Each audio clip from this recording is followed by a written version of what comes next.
What's in season? What's in season? What's in season? I hear you ask. Cavallonero, everybody. Or kale, everybody. So, for this recipe, I've come outside in the garden and I am going to pick my cavallonero. I'm then going to go inside and make a very nice soupy stew with chorizo and tomato as well. So cavallonero, this has been in the garden, I would say since the beginning of summer, and it grows very tall. At the moment it's like a palm tree, which is nice. Let me just close my eyes and dream of palm trees. Yes. And so what you do is when you harvest cavallonero or any kind of kale really, you pull the leaves off, and then they just keep growing up and up and up and up and up. And at the moment, I've got really good leaves at the top. I've taken all the old leaves off earlier, beginning of winter, and you can see that all the leaves come from these bits here. And so when we harvest cavallonero, this is all we do. We pull it off. I'm always looking underneath because I can see there are big holes in this. So that means there's a rogue caterpillar or 20 in here still in the winter. But you'll see inside when it gets washed, the caterpillars come out of it. So we'll see you in the kitchen. So here we are back in the kitchen with our cavallonero, kale or Tuscan kale, whatever you want to call it. And I have shredded it and washed it, and there weren't any caterpillars in there, so they've all gone away for the winter. But there were quite a few little spiders, so they've gone as well. And I've left a few of the little stalks on, but not too many, because these are young leaves, so that's fine. There it is. That's that. So I've got about, I don't know, 200 grams. That's what the recipe is. And I'm pretty sure I haven't got really 200 grams here, but if you use 200 grams, then you'll get that lovely irony taste, or use less, of course. So this is really, really simple. This, you can make it into a soup or you can make it thicker into a stew, depends on how much you mash it. And it consists of 2 onions, peeled and chopped, 4 cloves of garlic crushed, a really, really good quality chorizo. Actually, nowadays in supermarkets that you can get quite good quality chorizo. This chorizo here I've bought before, and it's a company called Delizioso. It's really, really lovely, and it's very, very oily. It is an eating one, this one. It's not a cooking chorizo. Chorizo, when it's very, very soft, you can get them in packets sometimes, and you have to cook it if it's a little bit soft. So I'm just going to show the cameraman this again, but I will actually put a link on my blog of where I get this. Of course, I get it from Sous Chef, which is one of my favorite places. If you are going to use an eating chorizo in this, then please make sure that you skin it, because the skin it doesn't really do well in dishes that need a cooking chorizo. And so I've just skinned it. It was really, really easy. And there was, as I mentioned, there's a lot of oil in this, and I've kept the packet, it was vacuum packed, and I've kept the packet to show you the colour that oil gives off. That's a really, really good chorizo. This is an Asturian chorizo from the north of Spain. Okay, then I have 4 very large potatoes, and I have peeled and diced them. And then I have 1.5 litres of chicken stock. You can use vegetable stock. Beef stock's a little heavy, but chicken stock, and my kale. And behind me, I have a pan going with a little bit of olive oil, about 2 tablespoons of olive oil. And I'm going to get started with the onions first. They go in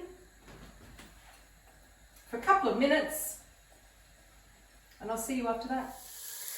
The idea with the onions is that they start to get a little bit brown around the edges, and you can see in the pot that they are starting to get a bit brown. I always like to cook my onions for at least 8 to 10 minutes so that they're really, really soft and brown on a low heat. But that's perfect for me to now add the garlic and the chorizo, and then I will continue cooking them a little bit longer. If it was just onions, like I said, I would have kept it cooking. And I'll show you, obviously, in another video what I do. So what I've done is I've just sliced the chorizo and actually ripped apart this chorizo because it was semi-soft. And you will see how the oil will come off this. Absolutely beautiful. So this is going to cook now, I would say, for another 3 minutes, and then I add the potatoes and continue cooking. The mixture's been cooking for about 3 or 4 minutes, and you can see that this was a really good chorizo because it's starting to fall apart a little bit and the oil is coming out. So I'm going to add my potatoes.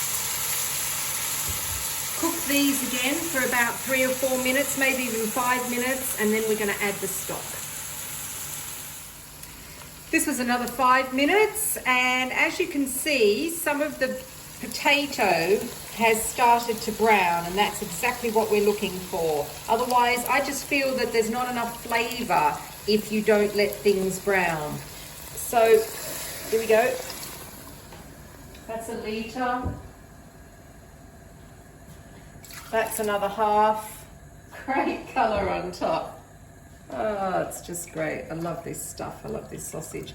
Right, this is it. So let this boil, come to a simmer, and I'm going to let this simmer until the potatoes are just kind of falling apart.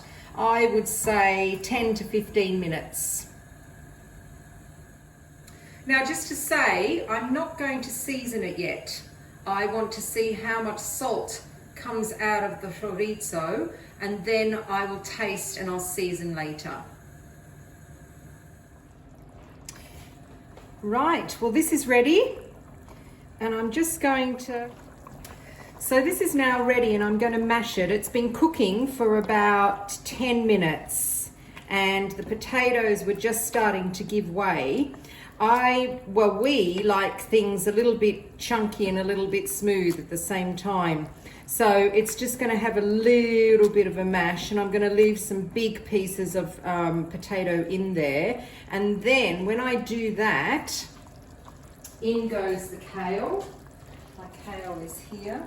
And I didn't bother chopping it up or anything like that. If you're going to buy the kale from supermarkets, you might have to cook it a little bit longer, because kale from supermarkets that's already pre-chopped has got the stems in, and they're a little bit woody. So you might have to cook this a little bit longer. Let me just squash this down. So when the kale has wilted and has softened, then we are ready to serve. Here is the finished product, and I'm sorry about the noise in the background, but we got some fish frying. It's Friday night. That's all go in this kitchen. There we are. Look how beautiful that is. So let's spoon it in. I cooked the kale for about 2-3 minutes. It didn't need long because it's, very, very fresh. It's from the garden. That is just gorgeous. Let's do a little bit more chorizo on there. That is just so yummy, yummy, yummy. And the colour is fabulous. You can put a little bit more olive oil over the top if you want just a drizzle of olive oil. A very, very nice extra virgin olive oil is good. And crusty bread. Yum, yum, yum. It screams winter, this does. So you'll find the recipe on my website, susiebeliving.com. And you will see photos as well, which is nice. And I hope that you like my videos, and I hope that you subscribe to them as well. See you next time. What's in season? What's in season? What's in season? I hear you. You ask